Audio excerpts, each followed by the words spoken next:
नरेंद्र मोदी जी की विदेश नीति के कारण आज देश हर तरह के संकट को झेल रहा है। जो परंपरागत भारत की गुटनिरपेक्ष नीति थी, जिससे भारत के हितों का ध्यान रखा जाता था, मोदी जी ने अपनी पर्सनल ब्रांडिंग के लिए, ट्रंप से प्रेम के लिए, उस भावना को देखते हुए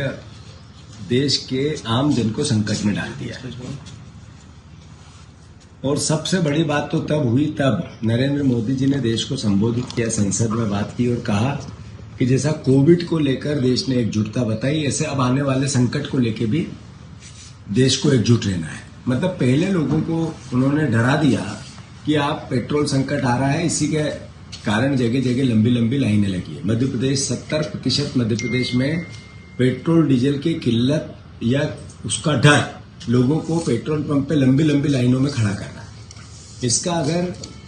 एकमात्र दोषी कोई है तो नरेंद्र मोदी का वो वक्तव्य, जिसके कारण लोग डर गए। तो मैं समझता हूं ये देश के लिए एक बहुत भयंकर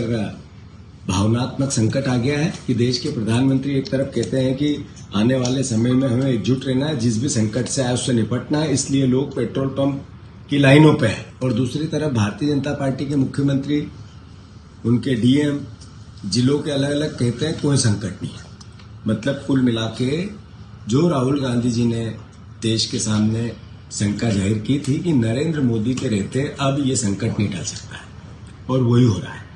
तो मैं मानता हूं इस